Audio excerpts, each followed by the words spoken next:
Live. Everywhere. On netrootsradio.com.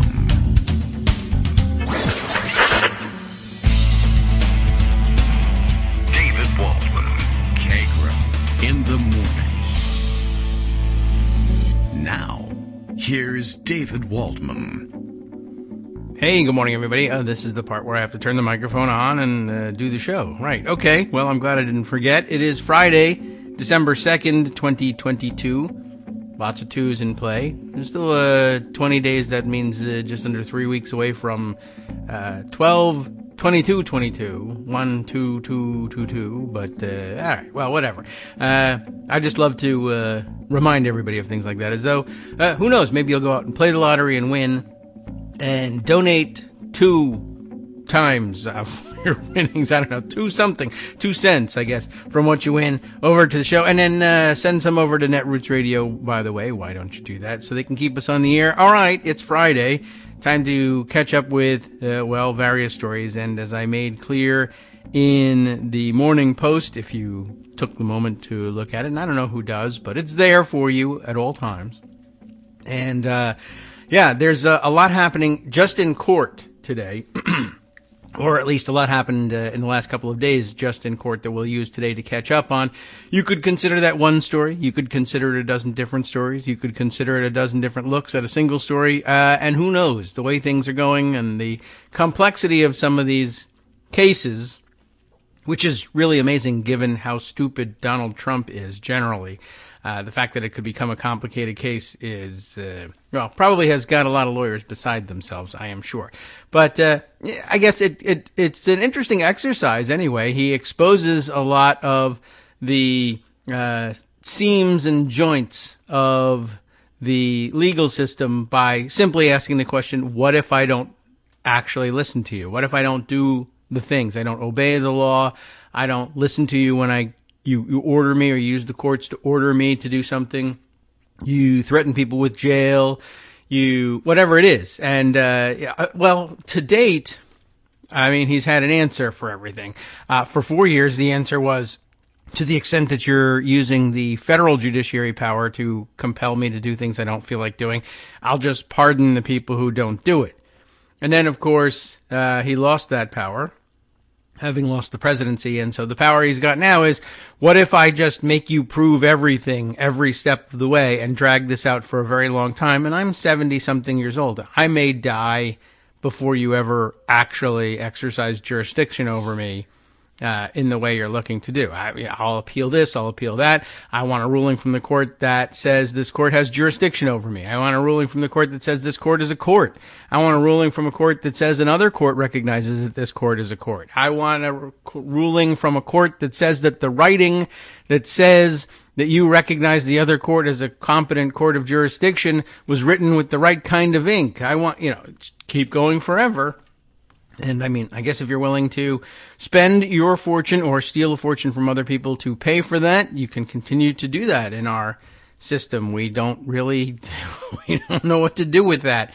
You could throw the guy off a cliff, but that's not part of our legal system. The legal system doesn't have an answer for this. All right. But that being the case, it's probably time for us to explore some of those things.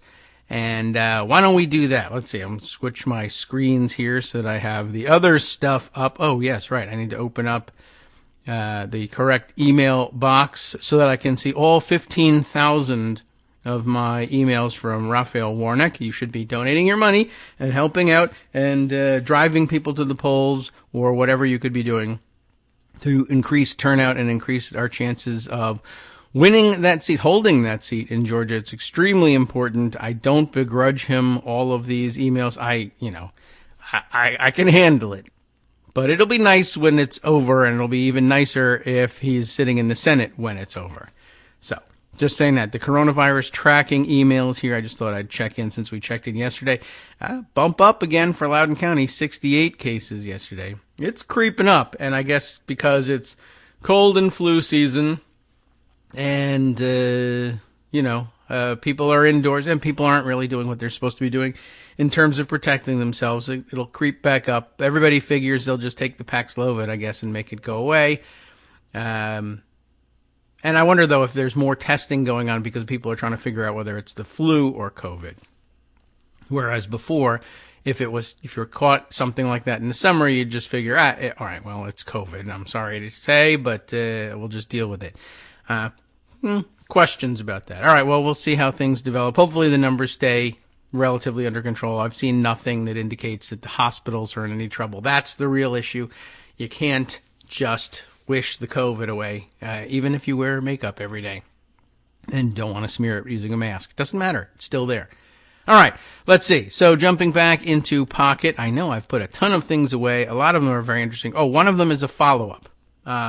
Greg's not here today, which means it doesn't count, really, because I don't know whether he'll hear it or not, but I'll tell him. More than likely, I'll tell him again on Monday if it comes up again. But the question arose about that special law that allows the chair of the House Ways and Means Committee to request of the IRS that they release any individual taxpayer's tax return to them for the purposes of, any number of purposes, but they're supposed to be legislatively connected. If you are trying to determine whether or not a certain thing ought to be taxable or whether people are complying with a certain tax law, whatever the reasoning is, you're supposed to have a good reason, but you can ask for anybody's tax returns, including, apparently, the tax returns of the then President of the United States. It only took them 6 years to get a hold of the things. But Richard Neal, the chairman of the Ways and Means Committee, I think he was only chairman of the Ways and Means Committee after the first 2 years of Trump in office. And then it took him a long time to come around to the realization that, yes, he really did have to ask for this. He was very reluctant to do it, took his time with it. They won the case. They won the appeal. They won the appeal of the appeal. As, we demonstrated, as we were discussing earlier, Trump just, appeals every facet of everything until you run out of appeals finally. And here they have. And finally a court has said, yes, the returns have to be handed over to the House Ways and Means Committee, which is ridiculous given 4 years in court. And we all have heard along the way, well, the law authorizes this. And we write these laws down so that we don't have to go through a 4-year decision-making process every time someone asks, can the Ways and Means Committee get the president's tax returns? The answer is yes. It's always been yes. And they're supposed to hand them over when you're asked for them. But, you can stand there and say, I don't know if you asked me. I don't know if you asked me correctly. I don't know if you used the right color ink when you asked me. Did you use the right size paper when you asked me? Was I even there? Did you ask me the right way? What do I have to listen to you? What if I don't like the way you put it? Did you punctuate your questions correctly? Whatever it is. Anyway, we're back here to answer a simple question, but I see that there's another way to spend an hour on this thing. I looked up a Congressional Research Service report on this issue, and I will tell you that page 1 of this report is, and this is last updated July 2nd, 2019, and there's a page full of updates about how much of a struggle there was right off the bat just to even get the request made. So it's really something spectacular to look at. I mean, should I even look at this here? Let's see. So updated in July 2nd, 2019. The update on that date begins by saying that on April 3rd, 2019, the chair of the House Ways and Means Committee sent a letter to the Commissioner of the Internal Revenue Service requesting the individual income tax returns of President Trump, income tax returns for various business entities related to President Trump, and additional administrative files and audit information relating to each return pursuant to Internal Revenue Code Section 6103F. The request covers returns filed for tax years 2013 through 2018. On May 6th, 2019, a month later, Secretary of the Treasury informed the chairman of the House Ways and Means Committee that, on the advice of the Department of Justice, he will not release the president's tax returns because the committee's request lacks a legitimate legislative purpose. So a month has been burned already. And the answer is, well, no.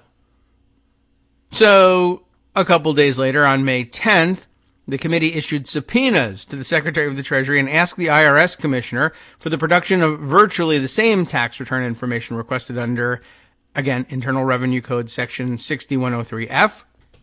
The Treasury Secretary informed the committee on May 17th that the department would not produce the subpoenaed documents for the same reasons that it would not produce the materials requested originally.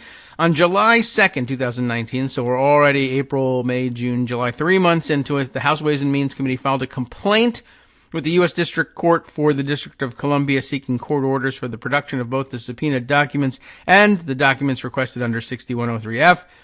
And then there's a bit more, but you get to see that it takes them about a year to get a case filed, and then it takes a year to get you get a date for trial, and then you win the trial, and then you get an appeal a year later. You see how long this goes on. And again, they've got the code here. 6103F says, yeah, you get the returns. Absolutely. And why? Well, how long has this been going on? In 1976, Congress amended this Section 6103 of the Internal Revenue Code to establish that federal tax return information is confidential by default unless a statute expressly authorizes disclosure. And then guess what? They expressly authorized this disclosure. Congress made these changes in part to curtail the president's authority to acquire tax return information in response to revelations that President Nixon had sought to use tax return information for improper purposes. Specifically, Section 6103A states that individual and business tax returns and the information in tax returns are confidential, and officers or employees of the federal government, among others, may not disseminate those returns or the information therein for unauthorized purposes without the taxpayer's consent. Section 6103B2A defines return information, etc., etc. You get the idea.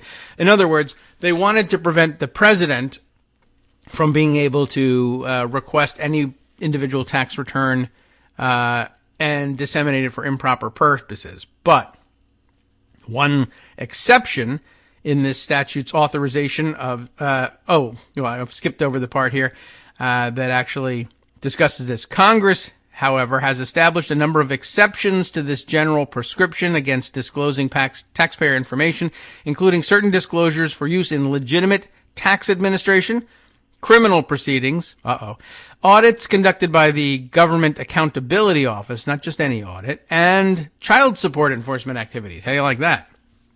One such exception is the statute's authorization of certain congressional committees with jurisdiction over federal taxes to acquire tax return information. So here we go. Now we get back to the actual original question here. We know that the chairman of the House Ways and Means Committee can, under this statute and under these exceptions, make this request. What happens now that Republicans are presumed to be taking control of the House, but not necessarily the Senate? The question was posed, is there a Senate committee that can do the same? If for some reason Neal and the House Ways and Means Committee drag their feet during the lame duck session, which appears to be the case, and they don't do whatever it is that they're supposed to be doing or plan to do with these returns after all this time, and run out of time to do so, and the Republican Ways and Means Committee then probably declines to do so. Can the Senate pick up the slack? So, where were we? Congress originally provided this authority in 1924, in part to address perceived difficulties in acquiring tax information during congressional investigations into the Harding administration's Teapot Dome scandal. So if you thought it was going way back when I brought up 1976, that was just because they realized, all right, well, it sounds like the system is a little bit too porous. The president has been able to dip his hands in and pick up the tax returns of political enemies and target them with the information that's in there. We're not going to allow that anymore. In fact, we're going to generally prohibit the government from meddling in those things, with a few exceptions. One being, we still need to do our oversight work. After all, the origin of our ability to dip into tax return information and investigate these questions comes from as far back as 1924, when we had to investigate another corrupt Republican administration that was cheating on taxes left and right. And it was, of course, obvious that there was a legitimate legislative purpose and oversight purpose in doing so. And there was no question, certainly between 24 and 76, as to whether or not there was a congressional authority to do that. After 1976, there was no longer any question about presidential authority to do that. They can't. And they explicitly said Congress, at least in the form of the Ways and Means Committee in the House, the tax writing committee of the House, that power remains. But again, all the way back to the Harding administration. So specifically, Section 6103F1, the first section of the section in question of the Internal Revenue Code, provides that upon written request of, ready? Here's the answer, the chair of the House Ways and Means Committee. That's the one person who can do it so far and who we've heard from, Richard Neal. The chair of the Joint Committee on Taxation. You probably forgot that even existed, but it is what it sounds like, a committee on which there are both House and Senate members serving. They don't get the attention that the regular standing committees of each house get, and they do some important work. Most people probably don't even know the chair of the Joint Committee on Taxation. I don't, because we just don't hear about them very often, but they do hold important hearings and even outline some important policy on general taxation issues. Let's go find out who that is, if we can. And let's see, about us. I think that's where we'll find it, right? Committee members. All right. Guess what?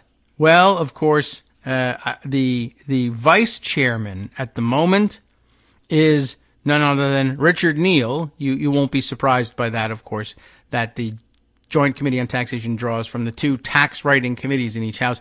And the chair at the moment is the Senate chair, Ron Wyden, the chair of the Senate Finance Committee. And I don't know whether, I guess the obvious question is, does the chairmanship rotate in one Congress to the next between the Senate and the House?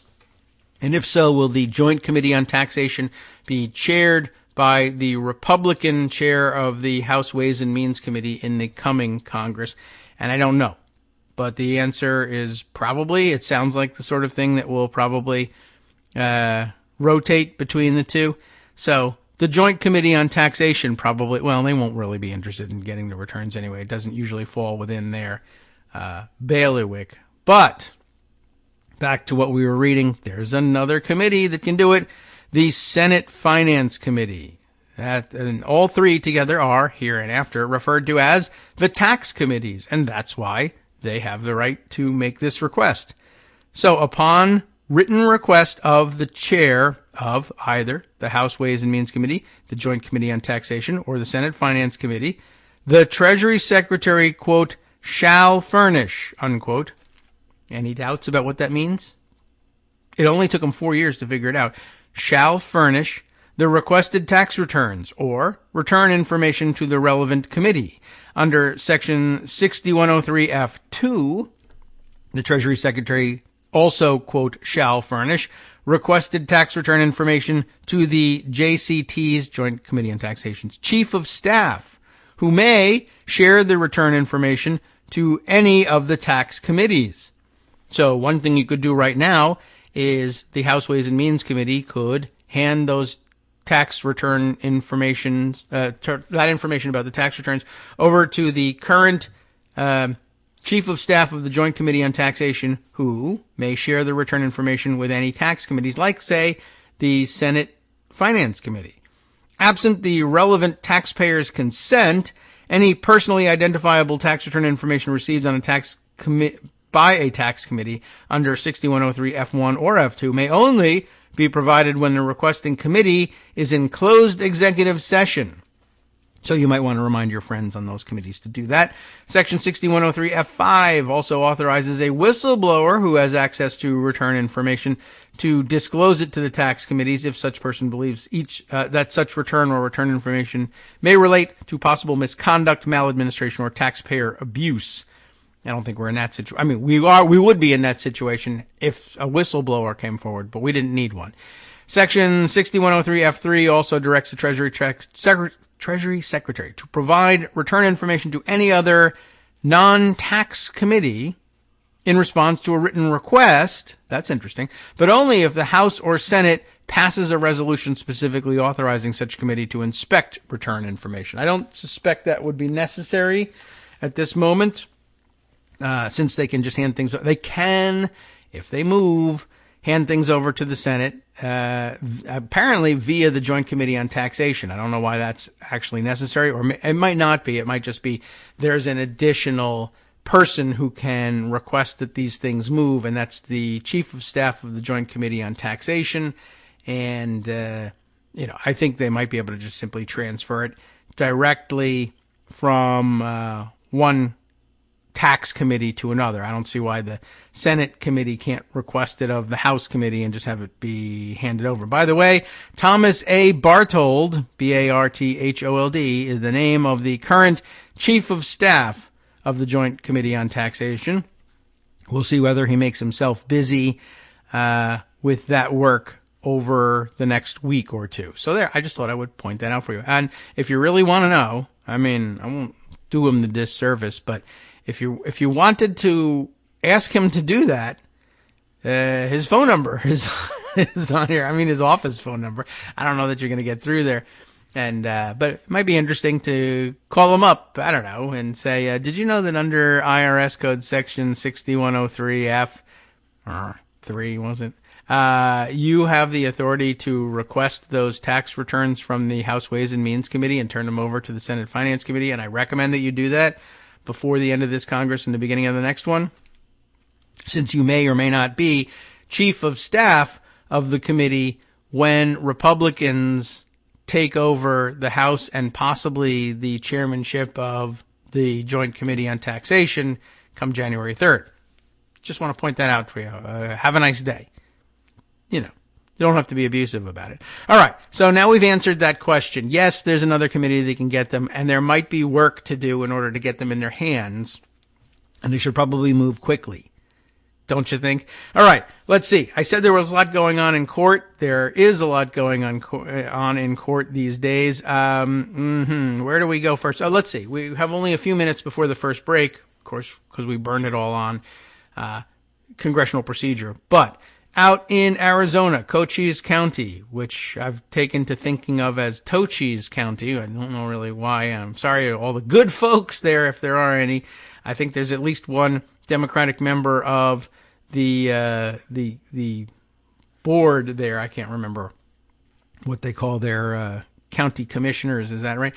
So somebody's voting for Democrats out there. Anyway, they've been ordered by a judge to get off their collective ass, I suppose, and certify the damn vote. And they did.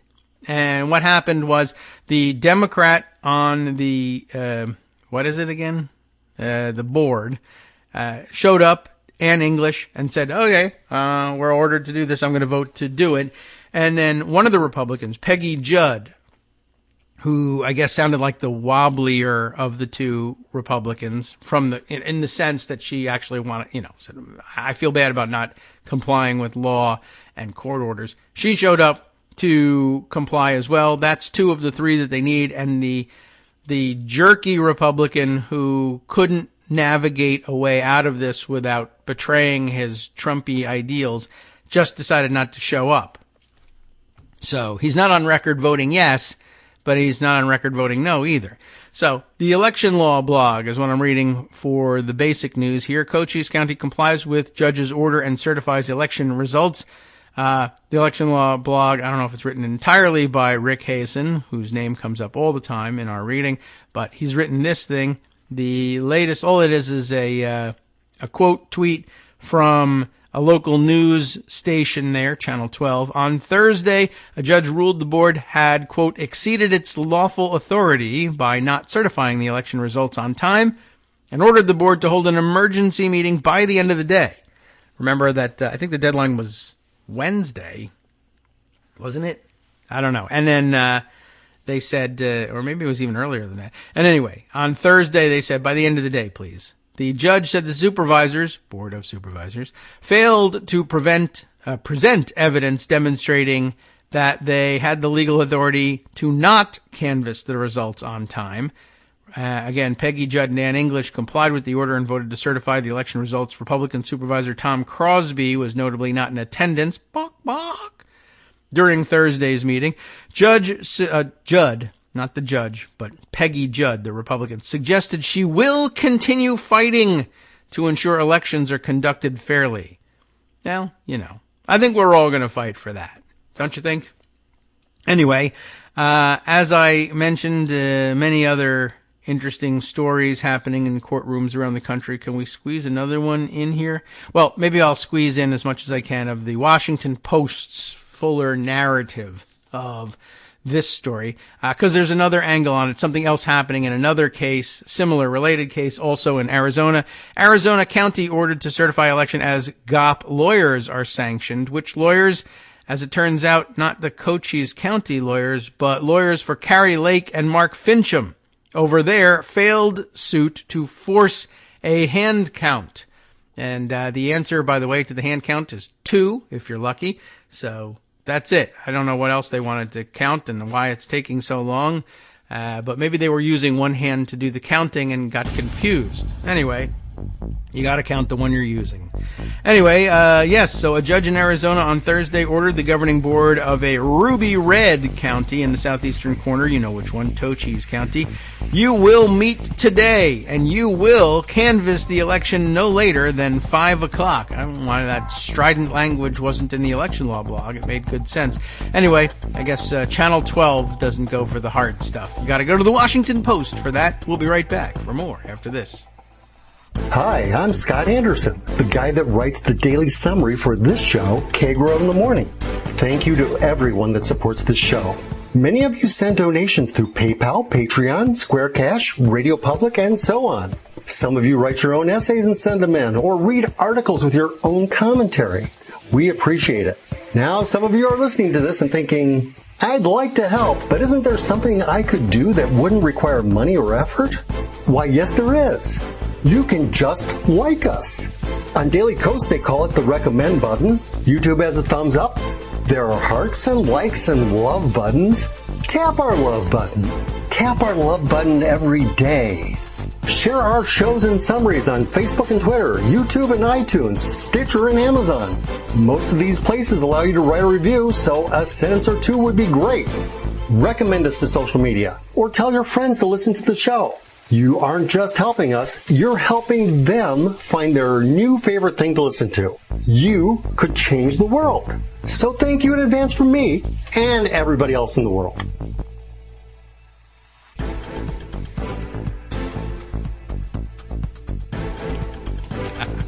All right, welcome back now to the Kagro in the Morning Show here on Roots Radio. Clearing my throat like a maniac in between, with the microphone off and what do I get for it? But production staff standing in the background mocking the whole process. This is important. There are CRS reports that say that I have to do this with the microphone off. Otherwise, you'll all quit the show, quite honestly. Anyway, by the way, I looked up during the short break. I wanted to see whether there was anything about whether or not the chairmanship of the Joint Committee on Taxation rotates between the House and the Senate. I can't find it right away, but I took a look on their webpage at under the About Us section. They've got their overview. I didn't read the overview. I should read the overview. Committee members, statutory basis. I had to click on that one. Then history, current staff, contact. Statutory basis is interesting enough. Joint Committee is established under the Internal Revenue Code of 1986. The Joint Committee formally consists of 10 members of Congress. They explain.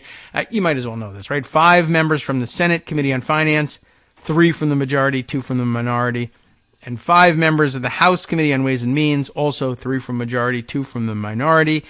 And it says the statutorily prescribed duties of the Joint Committee are, in case you were wondering, would they want these tax returns? Would they have any interest in them? And to put it to read their bullet points, one of their purposes, one of their duties, is to investigate the operation and effects of internal revenue taxes and the administration of such taxes. That's pretty broad. That might include this. To investigate measures and methods for the simplification of such taxes. To make reports to the House Committee on Ways and Means and the Senate Committee on Finance, or to the House and the Senate as a whole, on the results of such investigations and studies, and to make recommendations, and to review any proposed refund or credit or of income or estate and gift taxes on certain or certain other taxes set forth in the Code Section 6405 in excess of $2 million. I don't know what that's about, but somebody knows, and that was included on purpose for some reason. But I guess review any proposed refund or credit over $2 million. That's not going to be a whole lot of them, I guess, but they have the right to review all of those things, and I bet there's a lot of those in Donald Trump's taxes. Now, it says that under the IRS Code Section 8021, the Joint Committee is empowered to, all right, so here are their duties, now their powers. Now, their number one listed power, in case you were wondering, am I really going to have to pick up the phone and call the Chief of Staff of the Joint Committee on Taxation? The answer is still probably yes, but the number one item on the list of what the Joint Committee is empowered to do is obtain and inspect tax returns and return information as specified in Section 6103F. So, you hope that the guy is up to speed on this. But this might be one of those things that's like, yeah, it's on the books, but we never do this, so I forgot all about it. Who knows? Or, more likely, he works with or for Richard Neal and says, meh, he was never really that enthusiastic about getting these returns anyway, so maybe we'll just let it die here. Anyway, what else do? They hold hearings, require attendance of witnesses and production of books, administer oaths and take testimony, procure printing and binding. I mean, this is real minutia that they're empowered to do this. So we can print our own reports. Wow. I assumed that was the case, but you got to say that, apparently, in Congress. Was interesting. So we can call witnesses. We are a committee. We can print and bind our reports. We are a committee. We can make necessary expenditures. We are a committee. In addition, Section 8023 authorizes the Joint Committee or the Chief of Staff, upon the approval of the Vice Chairman or Chairman, to secure tax returns, tax information, or data directly from the IRS, that's what we were talking about, or any other executive agency for the purpose of making investigations, reports, and studies relating to internal revenue tax matters, including investigations of the IRS administration of the tax laws. Well, la-di-da. There are 4 bullet points under the Joint Committee's powers. One is to hold hearings. The other is to print reports about those hearings and bind them. And the other 2 are about the ability of the committee and the Chief of Staff to initiate their own requests if they want, or otherwise request them of the 2 committees, I suppose. But the other 2 bullet points are about getting individual tax returns under Section 6103. So it's kind of a large part of their responsibility, don't you think? Well, anyway, you'll all know exactly what they're talking about when you read about it in the newspaper in January, that they didn't do it, and they should have done it because they had the authority to do it, and really basically there's not much else that they're authorized to do, so it's kind of amazing that they seem to forget about it. And you'll say, oh yeah, I found that out in early December. I wish I had, in fact, called the Chief of Staff of the Joint Committee on Taxation and told him to do this. But I wouldn't blame you if you didn't, because in all likelihood, I'm not going to.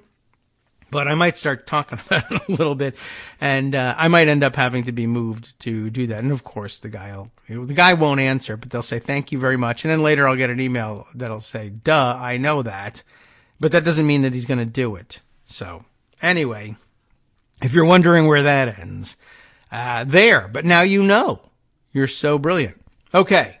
Back to the story as reported by the Washington Post about what was happening in the courts in Arizona. So, Superior Court Judge Casey F. McGinley is the judge responsible for this very direct instruction to the Board of Supervisors in Cochise County. You will meet today You will canvass the election no later than 5 o'clock. When the board convened at 3:30 p.m., it's cutting it close, but not too bad, with one Republican absent, so maybe they wanted to convene at 3, and they waited around for half an hour for the other guy to show up. He didn't do it. They said, we only got an hour and a half to do this canvassing, and we might as well get it taken care of. Then snack time. The two remaining supervisors, one Republican and one Democrat, voted to certify the results. Bipartisan. How do you like that?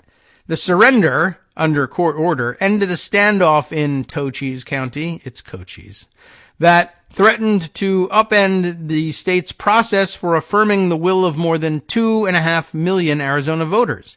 The ensuing chaos could have undermined the projected victories of Republicans in a U.S. House seat, wish they had done that, and the statewide race for schools superintendent.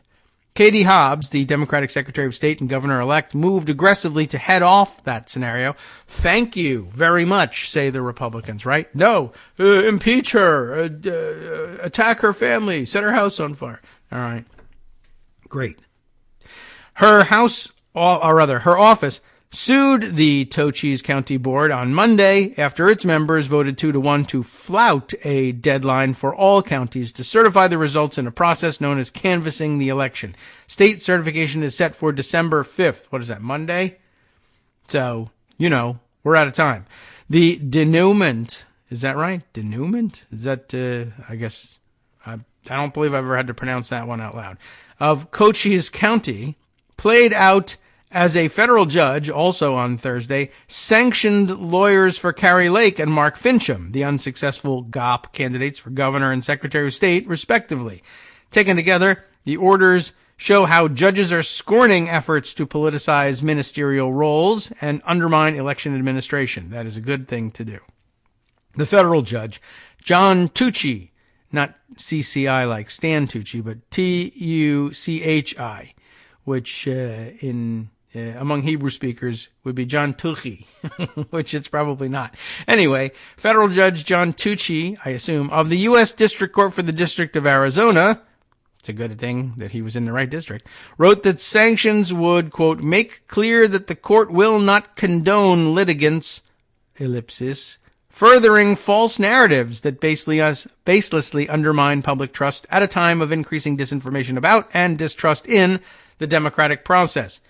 Lake and Fincham sued Maricopa County, in solidarity with them, of course, earlier this year in a bid to require a hand count of the vote in that county, home to Phoenix, as well as in Pima County, home to Tucson. Those are the two largest counties by population, by far, in Arizona. It would have taken forever to do a hand count. Remember that one little county in wherever it was, but it wasn't Cochise, I don't think. But I can't remember offhand the name of the county now. But perhaps you do, because you have that kind of memory. They attempted to do a hand count of the primary election, just to, I guess, kind of test how that would go. And it was taking them like 3 hours to count batches of 25 ballots and get the answer right. So just, you can see what they're up against. Anyway, the hand count of the two largest counties would have been a disaster. Tucci dismissed their suit in August, determining that Lake and Fincham had made vague and unsubstantiated allegations about the flaws of voting machines. They filed a notice of appeal the following month. And again, what you're dealing with is litigants in the form of, in the person this time, of Lake and Fincham, just, saying I should be afforded I should get my day in court based on, I heard, a friend told me that he's got a cousin who's got a friend from college who says the voting machines don't work right. And they say, well, you really have to give me a better description of what you're talking about so that I can actually make a ruling. Like you just say, I heard the machines don't work right. Well, what do you mean? Are you right? Do you have any proof of what you're talking about? Well, I read it on the internet. That's the appeal. I read it on the internet. No, that's not an appeal. You can't do that. That's not how it works, but it takes a long time to teach you that it's not how it works. Okay, a note from other production staff, remote production staff, my mom in this case, who says, denouement? I don't know. What is that umlaut over an A? The problem with pronunciation guides is you might have no idea what the hell they're trying to say in the pronunciation guide. But okay, it's clearly, I guess, French in origin. And to hell with that. Screw those guys. Anyway, sorry, Canadians. You could probably figure it out. The Canadians will tell me how to pronounce it. Maybe. I think they're required by law. Anyhow, so yes, Carrie Lake and Mark Fincham. Duh. In your face. And then they got sanctioned. Their lawyers got sanctioned for going along with it. Your lawyer is supposed to say to the potential litigants, I appreciate your concern, but hey, I heard this stuff don't work right. Isn't a good filing. We're going to get in trouble for this. Do you have any proof? Yeah, my cousin says so. That's not really going to work either. Well, just file the damn thing. Well, okay, I will. I'm a little concerned because you can get in trouble for this sort of thing, but people rarely do. So what the hell? And I too may be a true believer in all this. If you win, are you going to make me attorney general or super lawyer of the month? I don't know, whatever you can do for me. And, if the answer is yes, they file the suit, I guess. And here they are. Now they're getting sanctioned. So in this new ruling, on Thursday, the judge found that sanctions in the case were appropriate to send a message to those who might file similarly baseless suits in the future, trying to head off the process by which they simply go on forever with these stupid suits. I see that you sanctioned me, but did you sanction me with the right color pen? Oh, God. It doesn't work like this. Tucci, who was nominated to the federal bench in 2013 by President Barack Obama, and we now have to check all these things apparently, reasoned that payment of attorney's fees for Maricopa County was a proper sanction as the county and its lawyers had to spend time and resources defending this frivolous lawsuit rather than preparing for the elections over which the plaintiff's claims baselessly kicked up a cloud of dust. And it's taxpayer money. Pay us back, you bums. I would add. Attorneys for Lake and Fincham went unnamed in the judge's order, that was nice of him, which directed Maricopa County to detail their attorney's fees within 14 days. Among attorneys listed in the candidates in the court filings was Alan Dershowitz, the former Harvard Law School professor who has previously advised former President Donald Trump. So in addition to knocking things around over here. In addition to not being invited to enough parties on Martha's Vineyard, he will also have to pay back Maricopa County in all of this. Lake, Fincham, Dershowitz, and other attorneys involved in the case did not respond to requests for comment. I'm more interested, will they respond to a request for a check? But that hasn't come yet. They have 14 days to get to that. The case was financed largely by my pillow idiot, Mike Lindell, who has promoted debunked claims about voter fraud. They should ask him to pay the fines. Lindell told the Washington Post on Thursday evening that he had not yet spoken to attorneys about the sanctions and noted that they had appealed Tucci's dismissal of the underlying case. He said the sanctions were unwarranted. They had more experts and more evidence than any case in history. He said, it's disgusting what judges are doing, including that one. In other words, so is he saying that the other side brought so many experts and evidence and so much evidence that we got crushed, and so therefore it's not fair? We shouldn't have to pay for that because we were totally wrong? Well, I don't know. I'm not certain how he thinks things work, but he's burning all his pillow money, so I don't care. The judge sanctioned only lawyers for the candidates, not the candidates themselves, though he stressed that the court does not find that plaintiffs have acted appropriately in this matter. Far from it. To sanction plaintiffs' counsel here is not to let plaintiffs off the hook, he added. It is to penalize specific attorney conduct with the broader goal of deterring similarly baseless filings initiated by anyone, whether an attorney or not. Interesting. Lake, who has not conceded her race, was at Trump's Pervalago Club in Florida on Thursday when the order came down in Arizona. Come party, make yourself feel better about losing. According to a person familiar with her activities who spoke on condition of anonymity to discuss non-public events, she was scheduled to deliver remarks there and to accept an award at a event hosted by Moms for America, because that's the way moms are about America. They love them.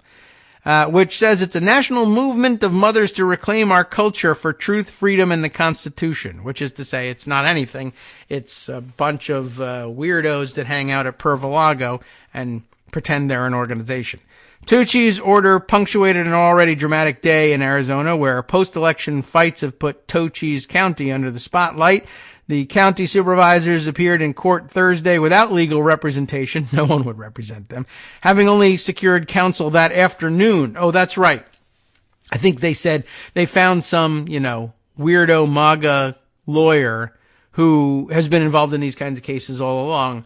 And what I read yesterday was that they told the court their counsel that this guy was going to be their counsel, but they didn't actually call him and ask him, will you take the case first? I mean, he's a weirdo, so he might be a done deal, but it was kind of unusual. Usually you ask the lawyer, will you represent us first?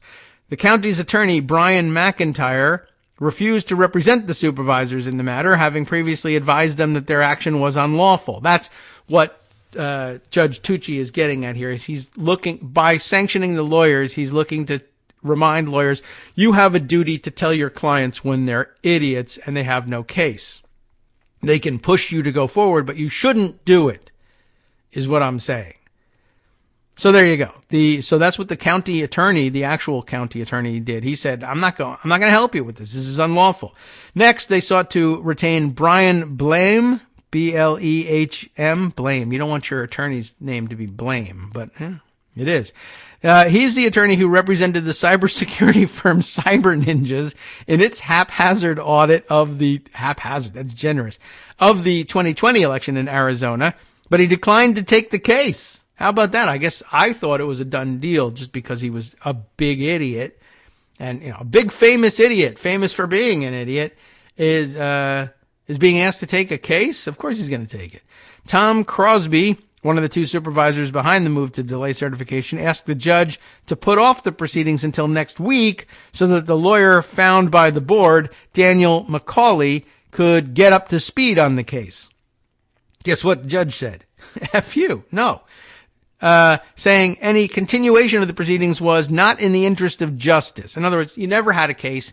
It doesn't matter. Next week, you bring me, whatever, Perry Mason. There's no case here. So no. McCauley did not respond to a request for comment. Neither did Macaulay Culkin, by the way, also unavailable on this subject, as it turns out. He's not up to speed on the case either, and I don't blame him. The judge appeared to consider simply directing the supervisors to approve the canvass at a meeting already scheduled for Friday, asking an attorney for the Secretary of State's office whether an additional one-day holdup would inconvenience state officials responsible for carrying out certification next week. The attorney, Andy Gaona, replied that a Friday approval would be acceptable if certain conditions were met. But an impassioned argument to order the board to act that afternoon came from its lone Democratic member, Ann English. She had dissented from Monday's vote to delay the ministerial move. I've got plans on Friday. You better just do it on Thursday. I don't know what the reason was, but it doesn't matter. They did it. I'm glad. And it was good pleading here. She says she warned the judge that Crosby intended to use Friday's meeting as a sort of a smackdown between the Secretary of State and the election deniers that he has on the agenda. Crosby has indicated that he has concerns about equipment used in the election. That's putting it generously. So that's a good call, right? So what was her name? English.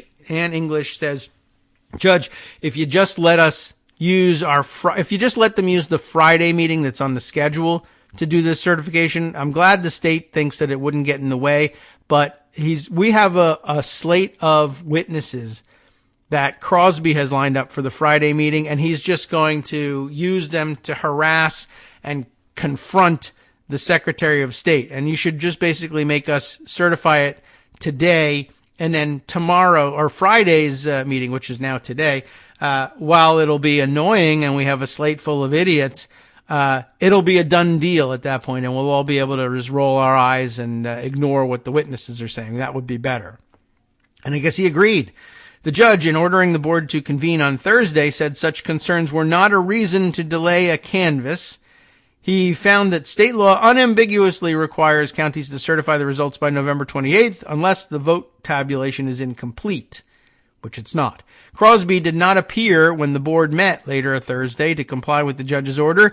He said in an email that he did not attend, quote, on advice of the attorney for the board, but I don't think that's the case either, but did not respond to other questions. The other Republican, Peggy Judd, said, I am not ashamed of anything I did. Should be, but she's not. I doubt very much that the lawyer for the board advised him not to go. I doubt that the lawyer for the board even answered his question. Well, at least not the county's attorney. I don't know if the board has their own attorney. Oh, right. They got the guy who wouldn't answer questions because he doesn't know anything about the case. So that's interesting too. Sure. And why did he advise him not to go, but not advise Judd not to go? I don't know. Anyway, Judd continues by saying she felt compelled to vote to approve the results because of a court ruling and because of my own health and situations that are going on in our life. But she added, I don't like to be threatened. Well, no one loves that. Behind the scenes, the Secretary of State's office also issued blunt warnings to at least one other county about the consequence of refusing to certify, according to emails released through a public records request when officials in GOP-controlled Mojave County met on Monday to take up certification. The chairman of the Board of Supervisors, Ron Gould, said, I found out today that I have no choice but to vote aye or I'll be arrested and charged with a felony. I don't know if that's necessarily the case, but he certainly would lose in court. And was Mojave the one that tried to do the hand count, or am I confusing my counties now? They could have been. Communications from state, I know they were the other one that refused to certify, but then changed their minds very quickly without having to get a court order. Communications from state election officials make clear what he meant, about the arrest, I guess. Corey Lorick, the state elections director, wrote in an email earlier that in the day to the Board of Supervisors that our office will take all legal action necessary to ensure that Arizona's voters have their votes counted, including referring the individual supervisors who vote not to certify for criminal enforcement. Okay. I mean, yeah, that can happen. So whether or not they would actually be arrested, is beyond the point, really. But I mean, I guess that's what he interpreted that to mean. It's not necessarily the case that would ensue, but I guess it could. And it certainly could on a contempt charge if you continue to refuse the orders of the court. So, speaking of action in the courtrooms, let's see. It is important for you to know that the U.S. 11th Circuit Court of Appeals, sitting, I think, in Atlanta, right, taking up one of the Pervolago questions, has ruled against Trump in the whole stolen documents fight. And maybe a better thing, I was going to read you the matter-of-fact recitation of things and then maybe Empty Wheel's recitation of things. But let's just go to Empty Wheel on this because she'll add additional color to the facts reported by Reuters. But what it comes down to is that the 11th Circuit said, you know what? Judge Cannon down there in Florida, the one who appointed the special master, kind of out of her mind. That was wrong. And in addition to a number of other things, there should never have been a special master. And wrap it up, Judge Deary, because you're done. We don't need you. Here's the way Empty Wheel discusses it in her piece over at her blog. 11th Circuit to Trump, you're not special. So that's nice. The 11th Circuit has, as expected, vacated Eileen Cannon's order enjoining the government from investigating Donald Trump. That's the main part of the thing. I mean, we all remember that she appointed the special master, but she also enjoined the DOJ. Remember, you're not allowed to use any of the documents seized in the warrant in the criminal investigation of Donald Trump. You can use it for an assessment in the intelligence community of what risks may have ensued from his possession of classified materials, but you can't proceed with the criminal investigation into Trump. And they said two things. One, no special master was necessary to review these things. And two, yes, you can go ahead, because that's what getting a warrant means. You seize evidence so that you can investigate and go ahead with a criminal investigation. It doesn't make any sense to ask for what you're asking for. So no, goodbye. The judge who said yes to this is a dummy and shouldn't have said so, and probably shouldn't even really be on the bench, but they didn't go that far. So, they vacated Eileen Cannon's order enjoining the government from investigating Trump, remanding it with an order to dismiss the suit. That is, remember that this came to Eileen Cannon's courtroom by way of Trump filing suit against the FBI and the Department of Justice saying, you can't do this to me. And they said, yeah, sure we can. We got a warrant, remember? I know, but you shouldn't have been able to use a warrant against me. Yes, there's really no reason why we shouldn't. Sorry, that's the end of it. That was the basics of the suit. Though, anyway, right. They did, though, give Trump 7 days to appeal before the order goes into effect, just to be super fair, because that's what courts do. The opinion's key point is that were they to rule for Trump, it would create an impossible precedent, either halting much pre-indictment access to seized material for everybody, or creating an exception only for former presidents. I'll see if their clip from where did they grab this news? Does she tell me? I don't know. I guess it's up here, vacated. It's direct from them. She just took the actual order and reprinted it here. She didn't go through a secondary source. In considering these arguments, we are faced with a choice. Apply our usual test, drastically expand the availability of equitable jurisdiction for every subject of a search warrant, or carve out an unprecedented exception in our law for former presidents. We choose the first option, so the case must be dismissed. Now, just to make that clear, this is a little bit of judicial gobbledygook. Lawyers get it, but you see the way Marcy said it is closer to layman's terms. It would either create the impossible precedent of then some more gobbledygook. Basically, they're saying, what you're asking us is, shouldn't you be allowed to sue an investigative authority that has gotten a duly authorized search warrant, seized materials from a potential criminal defendant's home, and now seeks to sift through that material in order to put together the case it believes is warranted against that person? And you're suing to say, well, shouldn't a defendant be allowed to sue a police department or any investigative authority to prevent them, now that they've seized those materials, from developing a case such that they would have to drop all charges and then give me back all of my stuff? And the answer is no, we have trials to deal with that. And he said, yeah, but I used to be president. That was the pleading. That was the whole thing.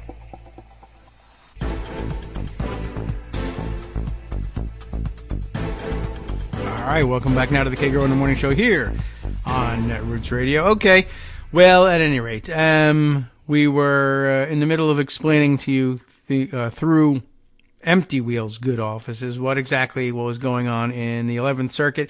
Yeah, so the 11th Circuit basically said, you are asking us, Donald Trump, either to create a new right for all defendants, because remember, everyone is equal under the law. Either all criminal defendants should be allowed to sue an investigative authority to stop them from investigating them prior to charges being filed, which is like, on what basis? Like, do we have a criminal law or not? Like, I rob a bank, right? They catch me on the surveillance tape robbing the bank. They get a search warrant and an arrest warrant, and they come and they arrest me, search my house, find the money, seize it, impound it, put it in, in the police department, whatever. They stick it in the basement. I don't know what they do with the money. They have an evidence room and put it in there, and they prepare to try me for the robbery. I say, I've watched Law and Order on television, and I know that if they don't have the evidence to prove that I robbed the bank, they're not going to be able to prove it beyond a reasonable doubt, and I'm not going to be convicted, and I'm not going to go to jail. Yes, says everybody else, but they found the money in your house, and they have you on videotape robbing the bank. And it was weird. You wore a mask, but you wore a mask of yourself, which is odd. But because you're a former president, you're the kind of person that they make, large scale productions of latex masks for Halloween, Donald Trump masks available in the local store, whatever. So you should have chosen a different mask. But I see your reasoning. That who would believe that Donald Trump would wear a Donald Trump mask to rob a bank, right? evil genius in a way. But in the end, there are two problems. One, the money was in your house, and it was marked bills, and it was in series, even though you very clearly demanded that not be the case when you came in. But they couldn't understand you because your voice is weird and your mouth is effed up, and it was behind a latex mask. Can you imagine what that sounds like, by the way? Donald Trump wearing a Donald Trump mask. Everybody, nobody panic. Please put all the money in the bag and nobody gets hurt. Although it's a great thing for people to be hurt. I love hurting people. I don't know how you would even understand that. Anyway, the point is they found that. They found the mask in your house, the whole bit. What you're asking is, can't I sue the police department and say, you should, one, have to give me the money back, first and foremost, and two, not be allowed to use the fact that you found the money, not be allowed to check whether the money is the sequential marked bills that were said to be on hand at the bank, and you can't use the videotape either, or the mask that you found in my house. And if we could just get that off the table, then go ahead. I guess I'll let you investigate the rest of the stuff. But also maybe you should stop your investigation for lack of evidence. And the court said, you don't get to do that. Under what authority do you sue and say the police department can't go ahead with their investigation? And if your answer then is, I used to be president of the United States, and they say, not sure what the relevance is. I mean, you robbed the bank. Well, Your Honors, for one thing, presidents are entitled to rob banks. And even if they're not, it wasn't a robbery anyway. I was just taking the money back to my workshop. There's a light that won't light on one side. And I was going to take it to the Treasury and fix it. And another thing, that videotape of me is protected under executive privilege. As a former president, you can't just videotape who I'm meeting with. That's a matter of state security. But not even as former president is that ever true. Not as president is it really true. But okay, making all of these arguments, and even if none of those things happen, the fact is that's a videotape of me. That's very personal to me. That's personal property. Sure, the bank filmed it, but I'm a celebrity and I have image rights. Various things that you might try to argue. But in the end, they said either everybody in America can now sue the police department whenever they have things seized from them by warrant and prevent the police from investigating their crimes, or you're saying, well, not everybody, just former presidents can do it. Either one is a very distasteful option. And of course, the second one does away with the whole idea that everybody's supposed to be equal under the law. So look, we're not going to do that second one. And you're stuck with the first pleading. And the fact is, we're not going to just wholesale give every defendant the right to sue the police when they catch them. That's what the police are supposed to do. There's no right for a lawsuit there. So sorry, goodbye. That was it. That was the whole thing that has taken all this time. And keep in mind that means that's what Judge Cannon looked at too and said, but I say yes. Actually, to that. Not only should we do that, but we should appoint a special master to sift through these materials and see if there's any basis at all to the claim that you've made, and decide which documents the police should be allowed to use and which documents they shouldn't, now that they've seized them from your house. And the 11th Circuit says, that's not a thing. You're reversed. It's remanded back to you with an order to dismiss. The suit is stupid. Get rid of it. That's the order.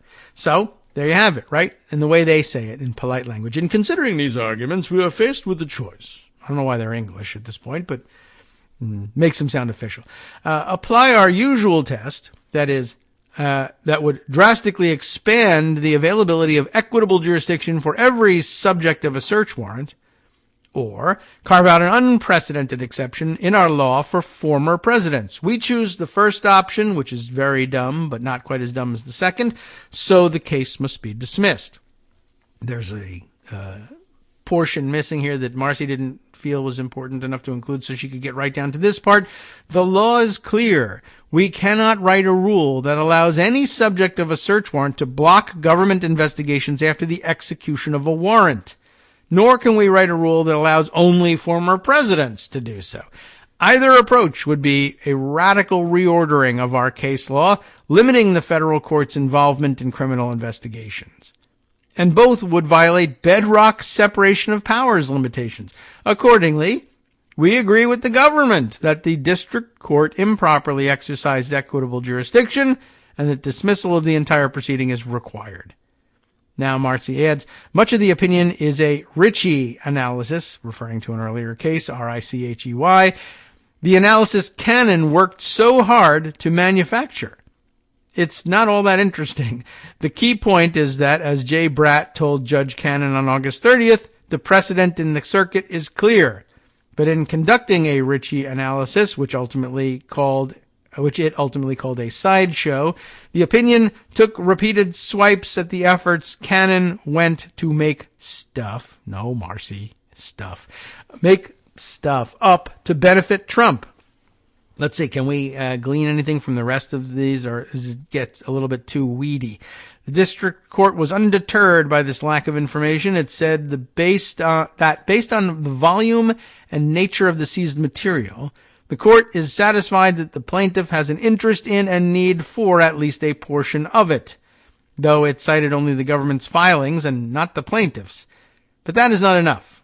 Courts that have authorized equitable jurisdiction have emphasized the importance of identifying specific documents and explaining the harm from their seizure and retention, citing the case Harbor Healthcare Systems versus the United States, wherein Harbor did far more than assert vague allegations by pointing to thousands of privileged documents that the government retained for 4 years. Neither the district court nor the plaintiff has offered such specifics.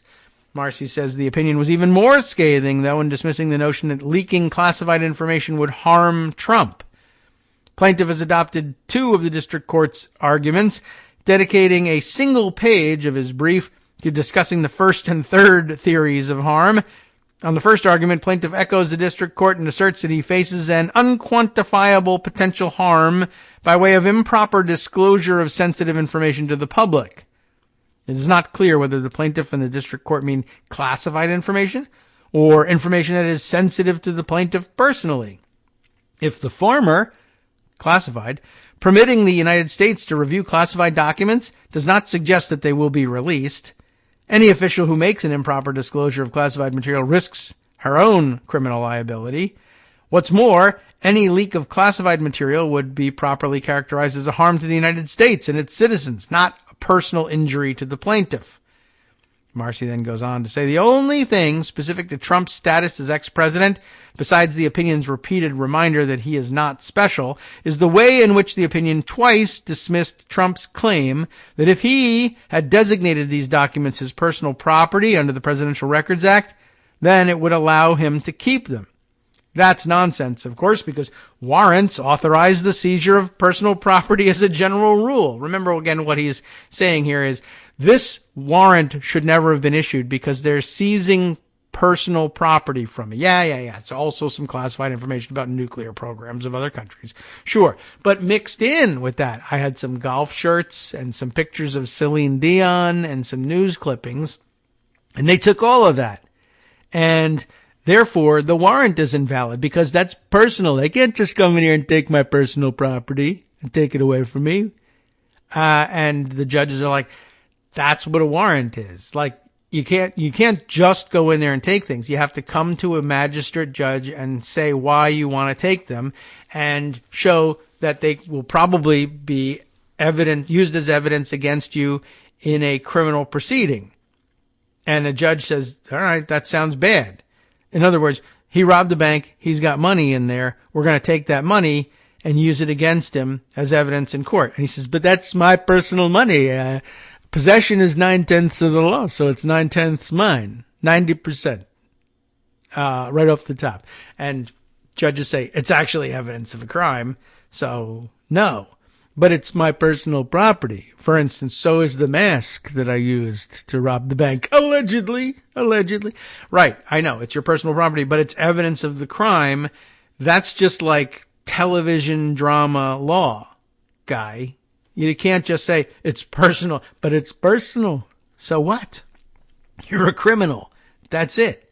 Anyway, I mean, not yet, you're not, but you understand the argument he's making. You can't use that as evidence against me because I own it. Well, that's what makes it evidence against you. Okay, fine.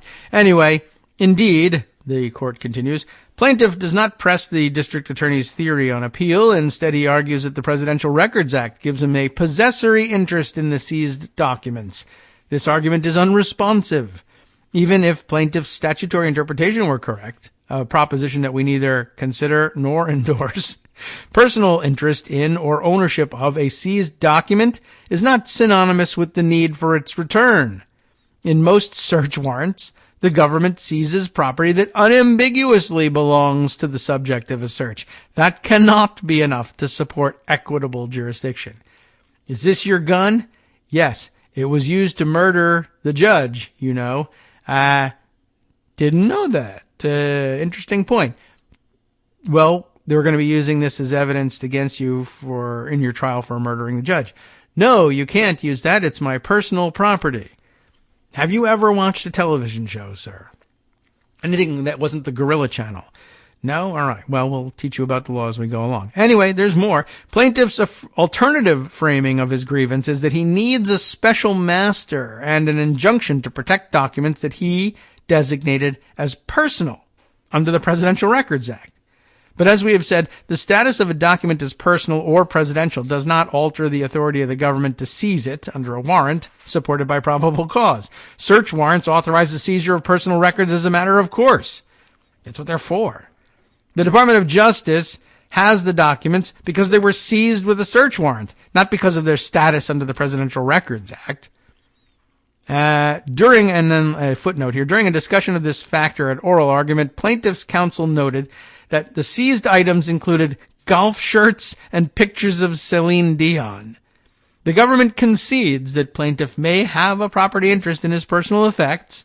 While plaintiff may have an interest in these items and others like them, we do not see the need for their immediate return after seizure under a presumptively lawful search warrant. But I want to play golf, and their shirts for golfing. And Celine Dion, I need those pictures because not sure how to put this. Never mind. It doesn't matter. You can't have them. Well, let's see. Here, Jim Trustee's wails about Celine Dion really served to demonstrate how absurd the grievance was, Marcy concludes. Ultimately, Trump's Celine Dion picture was not a sufficiently urgent piece of property to hold up a search warrant. A very conservative panel, including 2 Trump appointees, just confirmed that he's not special anymore. So anyway, that was pretty good color and all of that. Plus, you get to hear the judges sort of in their own voice. And I just found it incredible how stupid the case was. And this is another one. There's now been into 3 different courtrooms now. 3, I guess. 2 in Arizona and 1 in Georgia. All coming to the conclusion that everything Republicans are in court arguing is stupid. And we're Republican judges. These people are idiots. And they're holding up the game. Let's go. Throw them out already. More courtroom drama. This one hasn't happened yet, but CNN reporting yesterday that federal judge orders former top lawyers in Trump's White House, the people who presumably knew what the law was, to testify in a criminal grand jury probe. How do you like that? CNN reporters Sarah Murray, Evan Perez, and Caitlin Polans reporting this. I've forgotten all the bylines on everything else, but sorry, everybody. A federal judge has ordered former top Trump White House lawyers to provide additional grand jury testimony, rejecting former President Donald Trump's privilege claims in the Justice Department's criminal investigation of his effort to overturn the 2020 election. People briefed on the matter said. So again, another judge who says, again, your pleading is stupid. You're not watching enough television courtroom dramas. I mean, it's bad that you get your education from it, but you need more education. Even more bad education would be better for you. You're not even living up to the standards of law and order. Patsy Baloney, our favorite guy, the Trump White House counsel, or favorite name anyway, and his deputy, Patrick Regis Philbin, not really, appeared in September before the grand jury in Washington, D.C. as part of the Justice Department probe, which is now being overseen by newly appointed special counsel Jack Smith. How do you like that? He's already at work. Patsy Baloney and Regis Philbin declined to answer some questions at that time, citing Trump's claims of executive and attorney-client privilege. But guess what? They went and litigated this separately, and they said, you know what? That was dumb. Come back. You got to answer. Neither of them would respond to CNN's request for comment. Trump is expected to appeal because that's what he does. CNN has reached out to his representatives. That doesn't matter very much. He's going to make a baseless appeal, lose the appeal, sent back to the district court. District court will say, yes, you have to, now Philbin and Patsy Baloney have to come and talk to the grand jury, and then they probably will because they don't want to be arrested. The privilege claims have been the subject of an ongoing legal fight in secret proceedings before the Washington federal judge overseeing the grand jury. The judge has similarly rejected Trump's privilege claims for other witnesses, including top aides to former Vice President Mike Pence, Mark Short, and Greg Jacob, who provided second rounds of grand jury testimony after the judge ordered them to answer additional questions as part of the January 6th related probe. But I didn't believe you would have to go that far to force people from the Hang Mike Pence, the camp of the hangee, I guess, or the potential hangee. That's not a real word. But you wouldn't think you would have to twist arms on Pence's staff to get them to talk. But that's because there are no good Republicans, guys. Sorry. Even, I guess you could say, I know Greg loves to point at the never Trumpers, and some of them still say they're Republicans, but none from that Trump administration, even from the guy who they said they were going to hang.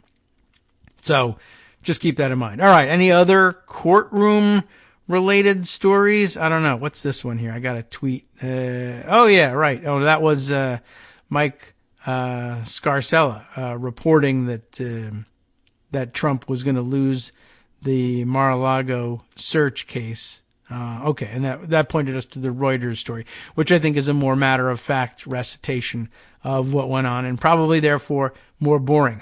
Here's another courtroom drama happening over at Law and Crime, lawandcrime.com. We've occasionally read their articles here.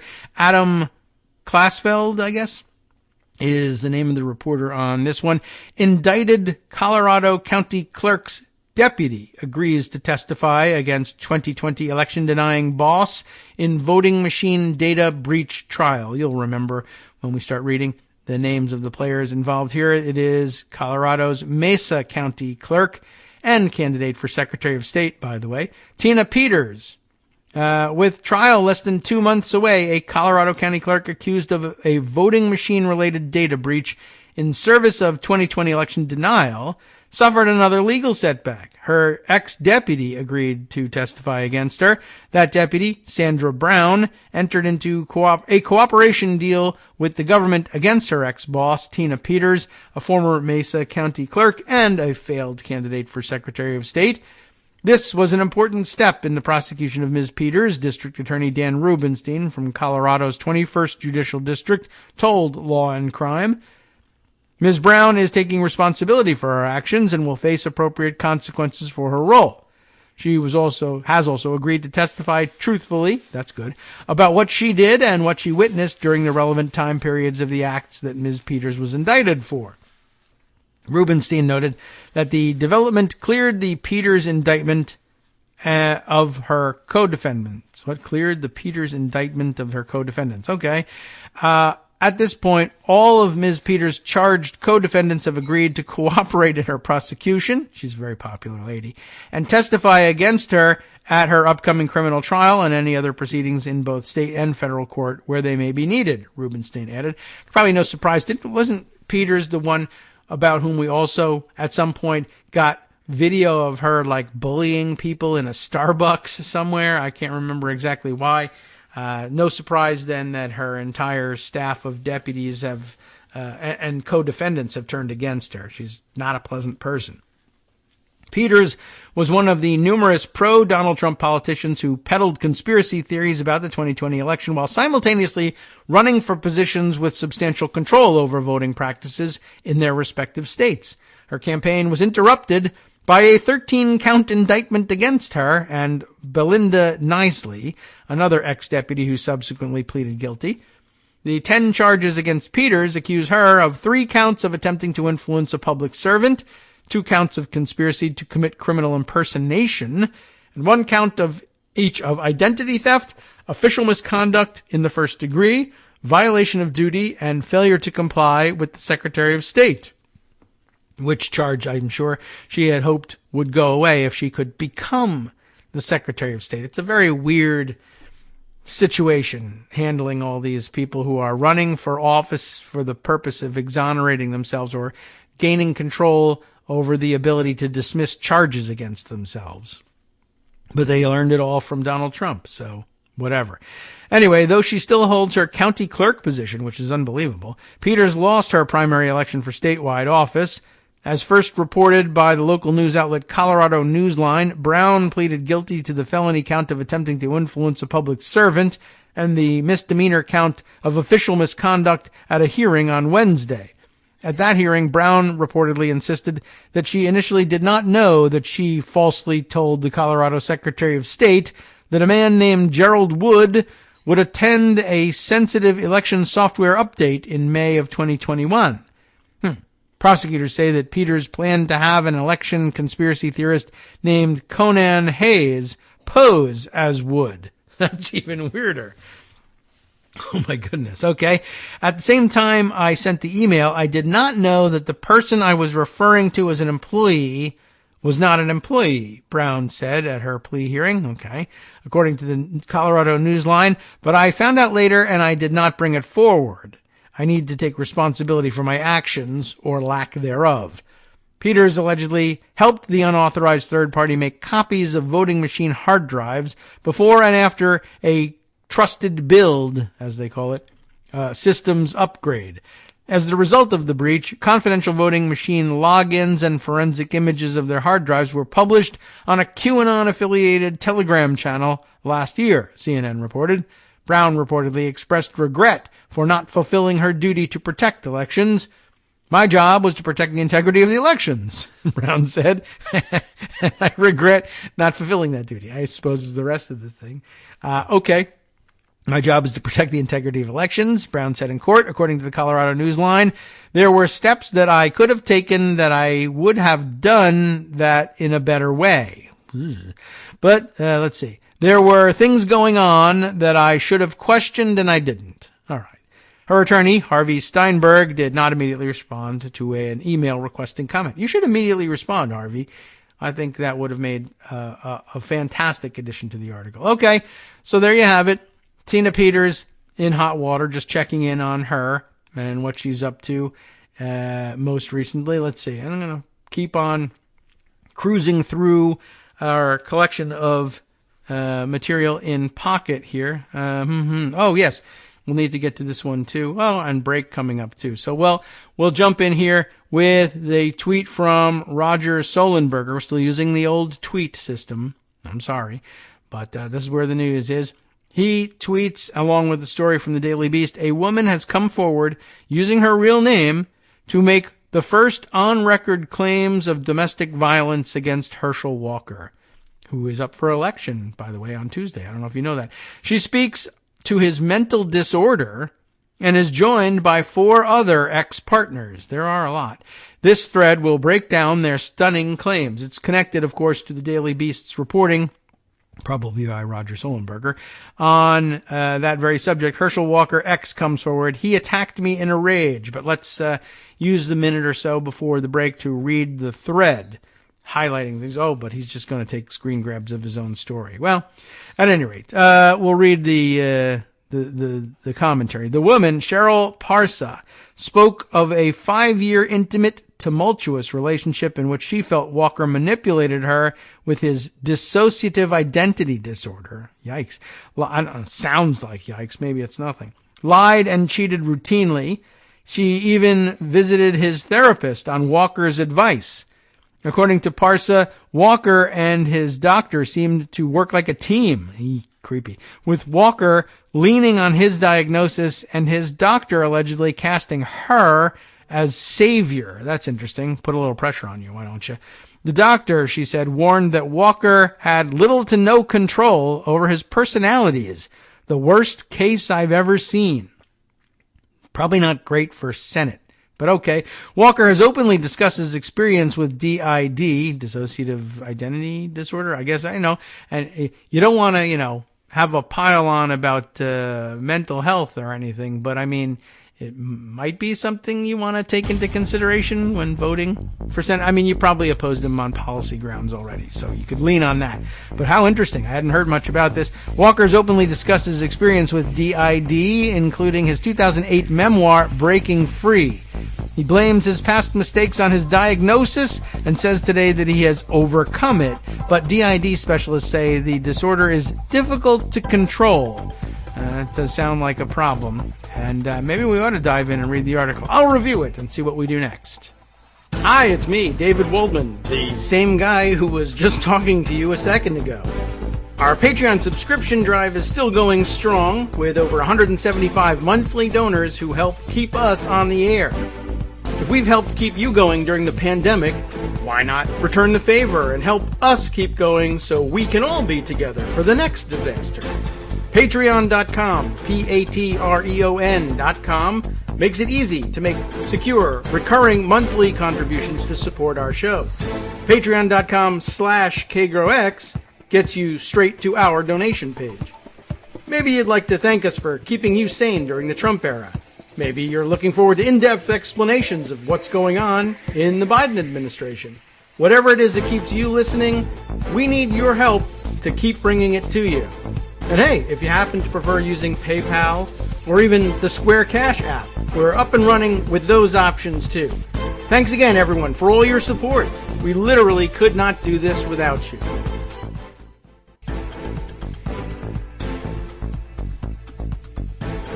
All right, welcome back now to the Kagro in the Morning Show here on Netroots Radio.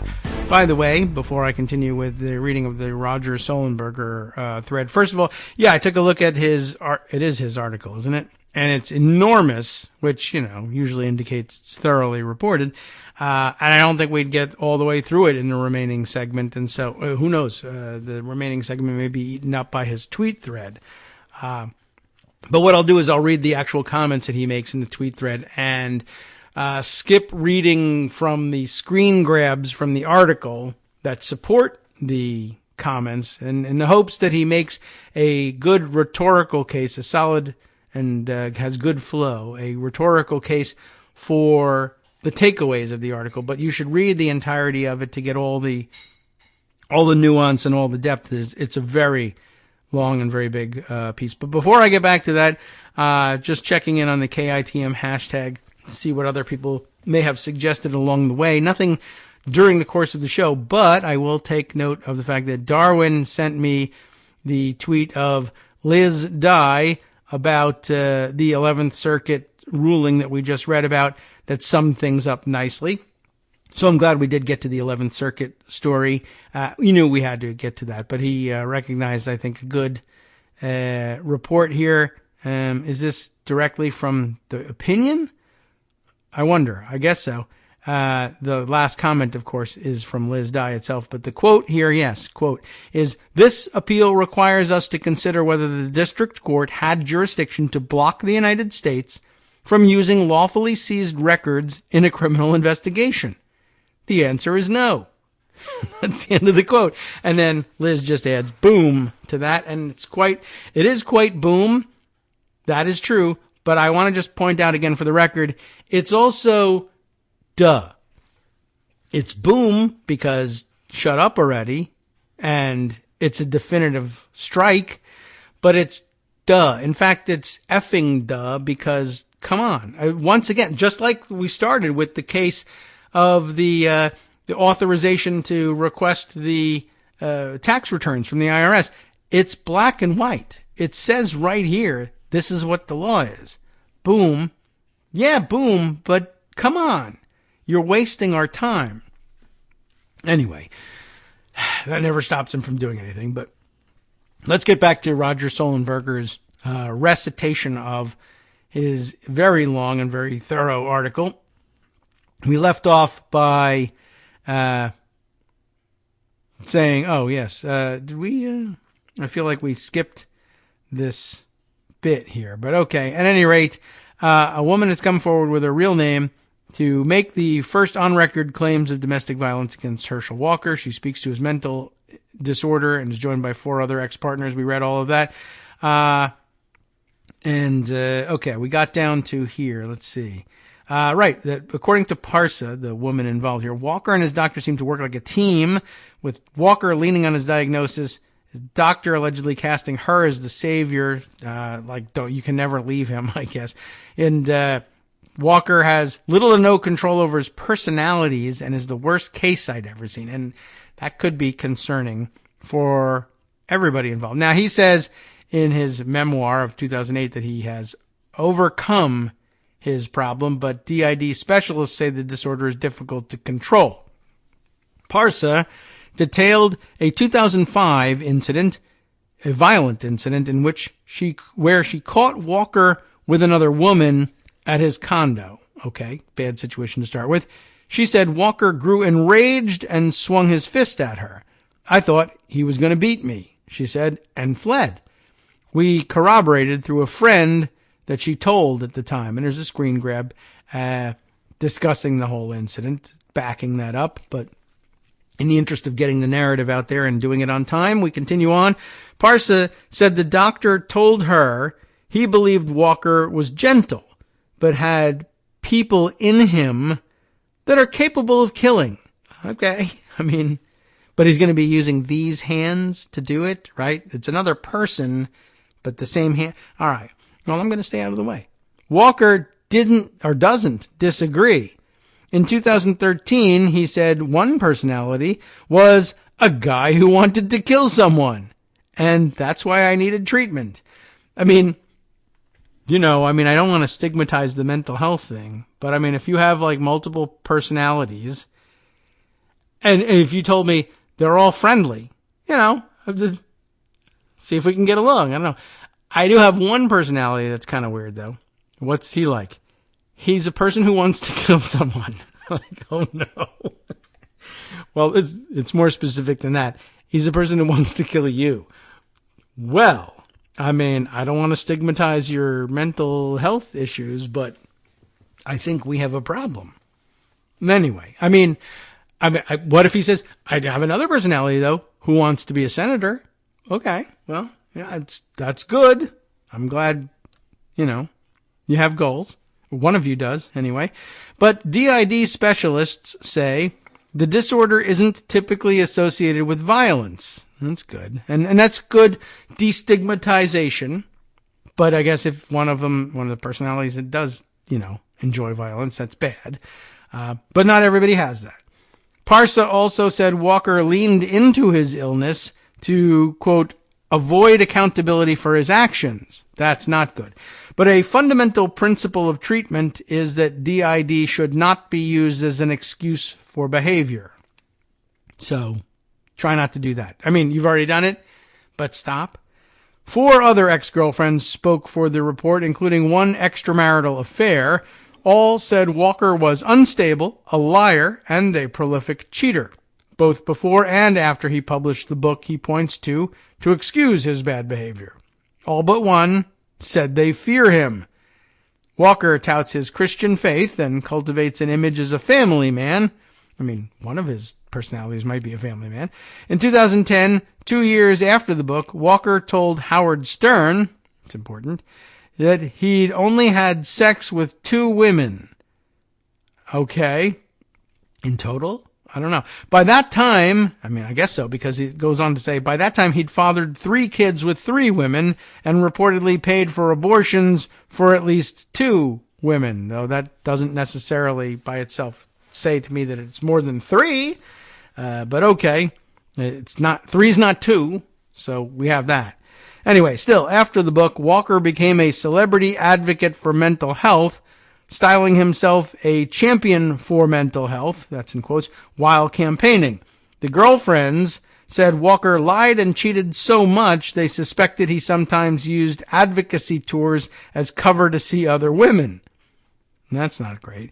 A woman who had an extramarital affair with Walker in the 90s said he offered to help her schizophrenic sister, but never did, even when reminded. Well, you reminded all my personalities and just not me, I guess, is a way that you could get. I don't know what his excuse is there, and it doesn't really matter.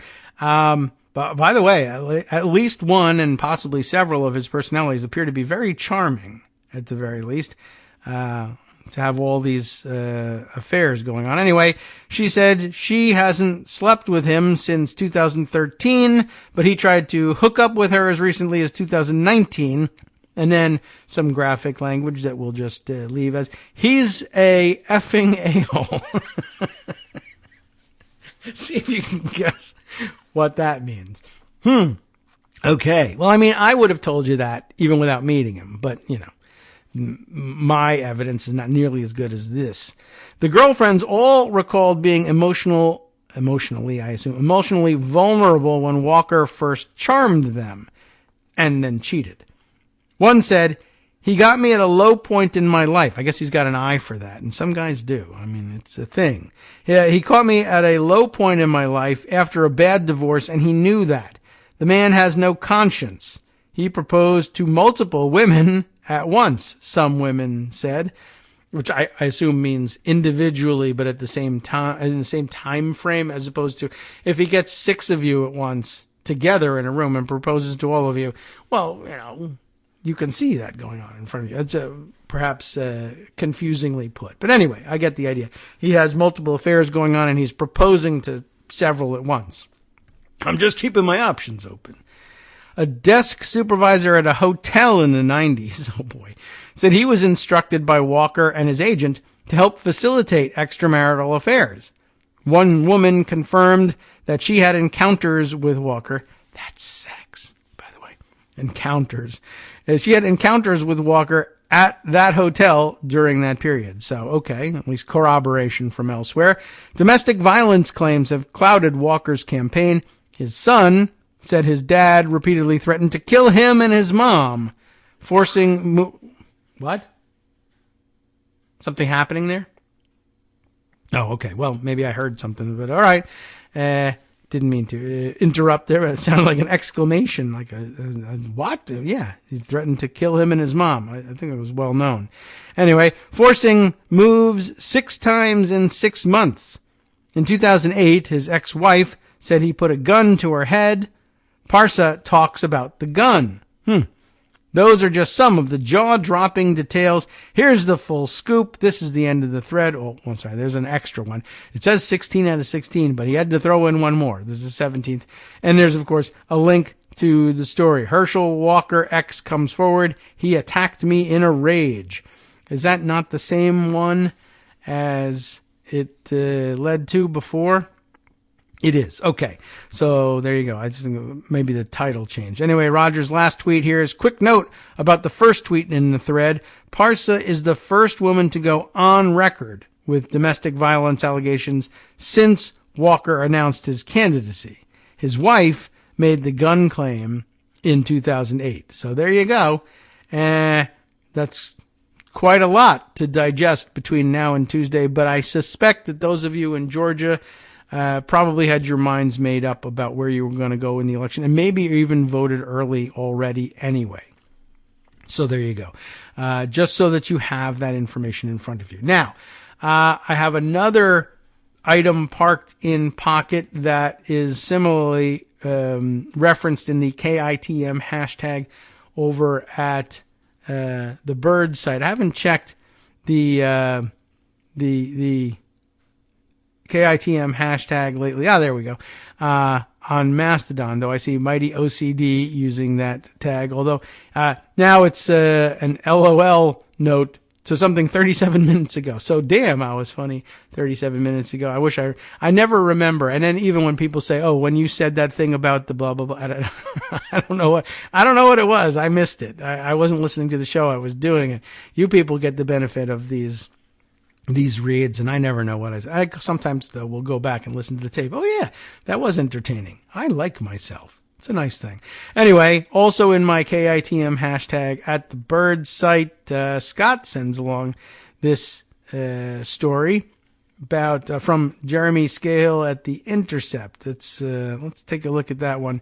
But even before I get to that one, that wasn't the one I was opening up. But what I did open up was Patrick Snyder's note that Joel Greenberg, the Matt Gaetz guy, pal down in Florida, has finally been sentenced in his case and has gotten 11 years in his in that verdict. Over at Pocket, I had a tweet thread from Mike DeForest from Channel 6 News, I guess, down in Florida. I'm not sure what channel that is. But anyway, breaking news, he reported yesterday, former Seminole County tax collector Joel Greenberg has been sentenced to 11 years in prison. Before being sentenced, Greenberg apologized to the teacher he wrongly smeared as a pedophile. See what this stuff does? And to the then 17-year-old girl that he met through a sugar daddy website. Sorry for smearing you as the pedophile. It was actually me. Once again, all Republican accusations are in fact confessions. Nothing I say today can justify my actions. My conduct was so shameful, Greenberg told the court. To the people of Seminole County, I let you down and betrayed your trust. And 11 years is a pretty heavy sentence, but sometimes you feel like people like that should just be, I don't know, let's say tied to 4 ATVs and torn apart. But that's an outmoded measure of retribution these days. We don't go for that anymore, and 11 years in prison will have to do. In reference to the child sex trafficking charge, U.S. District Court Judge Gregory Presnell said Greenberg was, quote, not a pedophile, and noted this minor who was almost 18 was essentially a prostitute. That's great. Thanks, Judge. Really appreciate that one. The judge was more troubled by Greenberg wrongly smearing a teacher as a pedophile. The stalking, to me, is perhaps the most egregious, said Presnell. That's just downright evil. And I also think it's considerably more evil, especially since he was preying on a 17-year-old girl who was, whether she was essentially a prostitute or not. Look, the law is clear. She's not 18. That's the end of it. Why get yourself in trouble by trying to parse the thing? Judge Presnell also addressed Greenberg's fraud. When you have a tax collector stealing the money he collects, it's truly outrageous. Yeah, it really is. He should just be, Julianne and dumped in the ocean. Presnell indicated he was originally inclined to give Greenberg more than the guideline sentence of 11 years. The criminal conduct does not really get more serious than this. But the judge decided to sentence Greenberg to the 11-year guideline recommended by prosecutors, saying he has provided substantial assistance to the government, more than I've seen in 22 years. Yeah, well, where's the charges against Gaetz then? Noteworthy, at the end of this tweet, Joel Greenberg's attorney says he expects other men named by his client will be charged with sex crimes. I wonder. I have a pretty good insight into the evidence in this case, says Fritz Scheller, another one of these long hair weirdo defense attorneys. They're all over the place. And they're good people in many cases. Anyway, we want our Justice Department to take the hard prosecutions. All right. Well, will it be Matt Gaetz? I don't know. Let's see what Patrick sent along on that score. Is this a thread? Okay. Well, is it just going to tell me pretty much the same thing? We'll see. This is Tomi Ahonen. I'm not certain who that is, but author, consultant, motivational speaker, and I guess somebody very interested in a Matt Gaetz prosecution. Greenberg sentenced to 11 years. Right. He has been cooperating with the DOJ on Matt Gaetz' rape investigation for 18 months. Joel has identified 27 individuals, including Gaetz, committing crimes. 5 have been charged so far. 2 are convicted. The judge hated the delay, but because of so many criminals being caught, DOJ kept asking for extra time. It's now done, at least for Greenberg. There was a gang of 6 rapists with Gaetz and Greenberg. Another rapist, Joe Ellicott, has also flipped and testified against Gaetz. Matt asked Trump for a pardon. There was BS bogus story that somehow DOJ would not charge Matt Gaetz. That's what Tommy wants us to know here. That was planted by Gates' attorneys, he claims, to enable Matt to be reelected. If you saw that story, it is as fake as Trump's tan. Gates will be arrested very soon now. He faces 20 years of mandatory minimum. I don't know whether I put that much stock in these claims, but that's what's circulating. So there you go. This is a federal case. Florida's Governor Death DeSantis cannot pardon Matt. And yes, 20 years mandatory minimum. Case is by judge who threw the book at Greenberg and hates rapist creeps. But I don't think he does. Quite honestly, according to what I just saw from the other thread, it sounds like he has some weird sympathy with them, which is not great. Greenberg also identified 10 Republicans in election fraud. Is that right? I don't know. Should I buy into that? I don't buy the rest of this thread. But Gates' rape gang was just 6 sick men, including Gates, Greenberg, and Ellicott. Greenberg identified 8 sex criminals. So in addition to himself, Gates, and Ellicott, there are 6 more that the FBI now know and are investigating. All right. And then he goes on to what I assume is a baseless accusation, but I'll repeat it here because it's so much fun, asking, is Tucker Carlson one of them? I don't know why he asks that, but it's the kind of thing Tucker Carlson would run with on his show. So what the hell? Why not? We'll throw it out there and say, if you have problems, talk to Tommy Ahonen, who is running with a blue check on Twitter. So I guess if you don't like it, call Elon Musk and find out what's going on. I think he's, in fact, responsible for making this accusation against Tucker Carlson. So you can take out your anger appropriately. So what did Scott send us? Something completely different.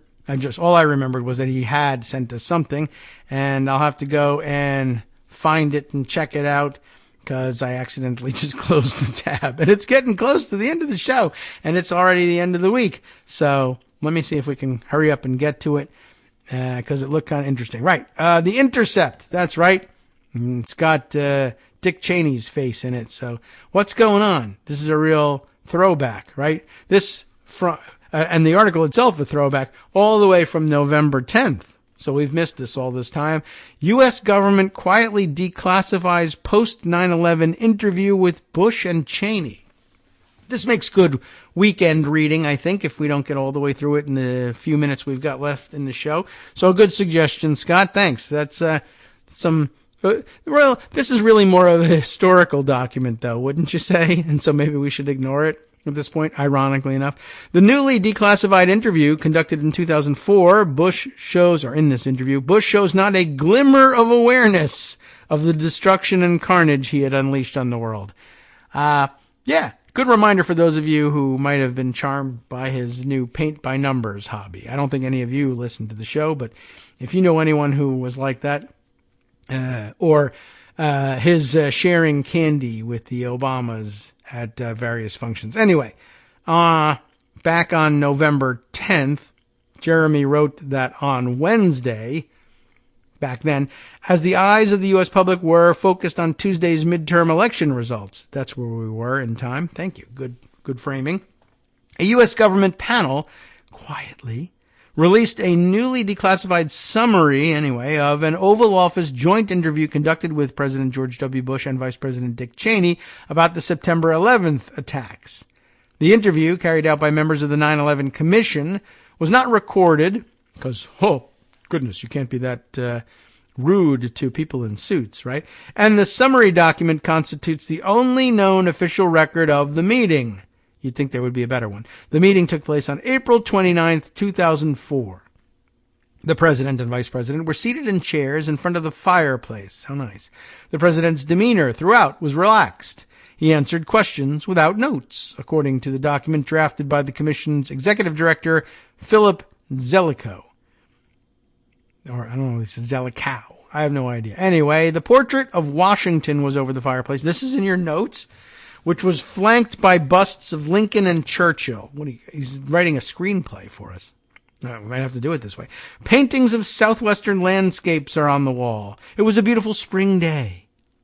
The document, whose declassification was first reported by the Wall Street Journal, is not an official transcript, but it is described as a memorandum for the record. It was authorized for release by the Interagency Security Classification Appeals Panel. And why would they have held it all this time? All it does is say what paintings were on the wall. Maybe there's more. One of the most striking aspects of the declassified document is the apparent absence of even a glimmer of self-awareness by Bush about the significance of the death and destruction he was unleashing at that time with his global war.